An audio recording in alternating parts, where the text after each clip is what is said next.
Welcome to secret of சமையல். இன்னைக்கு நம்ம பார்க்க போறது ஒரு வித்தியாசமான ஹல்வா ரெசிபி. இது என்ன ஹல்வா அப்படின்னு பாக்குறீங்களா? இது வந்துட்டு பப்பாளி பழ ஹல்வா. ஆமாங்க, பப்பாளி பழத்துல செஞ்ச ஹல்வா தான் இது. ரொம்ப ரொம்ப சூப்பரா இருக்கும் இந்த ஹல்வா. பிகினர்ஸ் கூட ஈஸியா இந்த ஹல்வா செஞ்சிடலாம். இதுக்கு பெருசா பதம் அதெல்லாம் ஒன்றும் நீங்க பார்க்க தேவையில்லை. ரொம்ப சீக்கிரமும் ரெடி ஆயிடும் இந்த ஹல்வா. நீங்க யாருக்கும் செஞ்சு கொடுத்தீங்கன்னா இது என்ன ஹல்வா, எதுல செஞ்ச அப்படின்னு கண்டிப்பா கேட்பாங்க. இந்த சூப்பரான பப்பாளி பழ ஹல்வா எப்படி செய்யறது அப்படின்னு பாக்கிறதுக்கு முன்னாடி நீங்க என்னோட சேனலுக்கு இப்பதான் முதல் முறையா வரீங்கன்னா இந்த வீடியோ கீழே சப்ஸ்கிரைப் பட்டனை மறக்காம பிரஸ் பண்ணுங்க. பக்கத்துல இருக்கிற நோட்டிபிகேஷன் பெல்லையும் மறக்காம கிளிக் பண்ணிடுங்க. அப்பதான் என்னோட ஃபியூச்சர் நோட்டிபிகேஷன்ஸ் உங்களுக்கு உடனே வந்து சேரும். சரி வாங்க, இப்போ இந்த டெலிஷியஸான பப்பாளி ஹல்வா எப்படி செய்யலாம்னு பார்க்கலாம். இந்த பப்பாளி பாருங்க, நம்மளோட தோட்டத்துல இருந்து பறிச்ச பழம் எவ்வளவு பெருசு இருக்கு பாருங்க. சாப்பிங் போர்டோட பார்க்கும்போது உங்களுக்கு தெரியும். இது வந்துட்டு பாதி பழம் தான், பாதி பழத்தை நாங்க வெட்டிட்டோம் சும்மா சாப்பிட்றதுக்கு. ஆனா இவ்வளவு பெரிய பழத்தை என்ன செய்யறது, சும்மாவே சாப்பிட்றதுக்கும் போர் அடிக்குது. அதனால நம்ம இன்னைக்கு வந்துட்டு இதை வச்சு அல்வா செய்ய போறோம். இதுல நம்ம கொஞ்சமா வெட்டிக்கலாம்.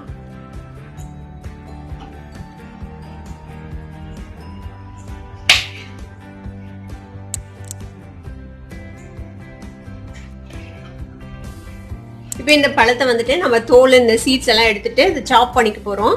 நான் உங்களுக்கு சாப் பண்ணிட்டு காட்டுறேன். நம்ம பப்பாளி பழத்தை வந்துட்டு இந்த மாதிரி தோல் சீட்ஸ் எல்லாம் நீக்கிட்டு நான் வந்துட்டு இந்த மாதிரி சாப் பண்ணிட்டேன். இதை ஒரு மிக்ஸி ஜாருக்கு நம்ம வந்துட்டு ட்ரான்ஸ்ஃபர் பண்ணிடலாம்.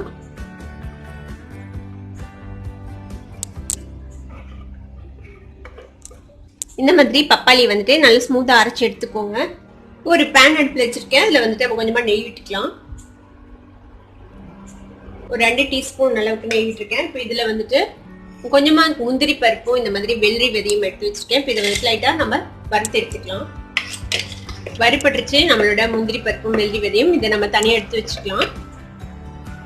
இப்போ இதே பேன்ல நம்ம வந்துட்டு அரைச்சு வச்சிருக்கேன் இந்த பப்பாளி பழ பியூரி போட்டுடலாம்.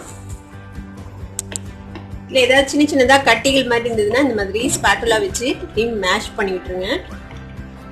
இது இப்படியே சுண்டட்டும். இது சுண்டறதுக்கு வந்துட்டு ஒரு 10 நிமிஷம் பக்கமா ஆகும். அது வரைக்கும் சுண்டட்டும், வெயிட் பண்ணலாம். நம்ம இந்த பப்பாளி பியூரி வந்துட்டு மேல தெரிக்கும், அதனால நான் மூடி வச்சிருக்கேன். இப்போ வந்துட்டு கொஞ்ச நேரம் ஒரு 10 நிமிஷம் பக்கமா இது வெந்திருக்கு. நம்ம ஓபன் பண்ணி பார்ப்போம்.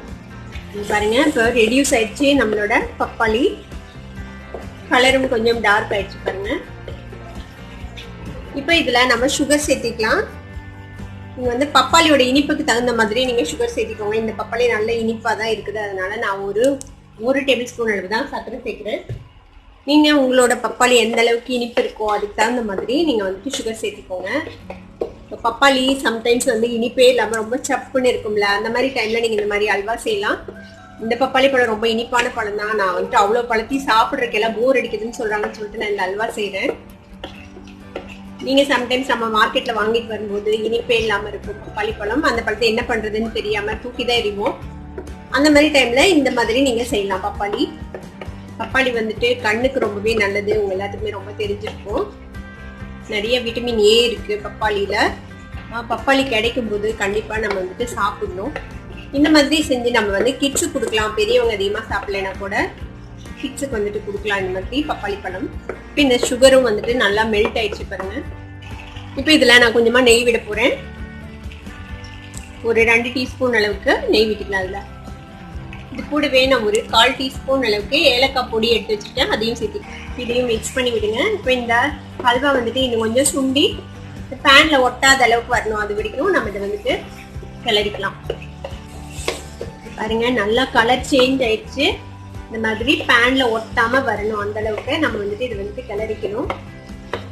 இதுக்கு வந்துட்டு நம்ம நெய்யும் அதிகமா விடலை, ரொம்ப கம்மியா தான் நெய் விட்டோம். இதுக்கு நெய் அவ்வளவா தேவைப்படாது. கம்மியா நெய் விட்டீங்கனாலே போதும். இதுக்கு நம்ம எந்த ஆர்டிபிஷியல் கலரும் ஆட் பண்ண தேவையில்லை. பப்பாளியோட இயற்கையான கலரே பாருங்க எவ்வளவு அழகா இருக்குது. இப்போ நம்ம வறுத்து வச்சிருக்கிற இந்த முந்திரி பருப்பு, இந்த வெள்ளரி விதை, அது கூட நான் வந்துட்டு கொஞ்சமா பாதாம் பருப்பும் நறுக்கி வச்சிருக்கேன். இப்போ அதை வந்துட்டு நம்ம இதுல ஆட் பண்ணிக்கலாம்.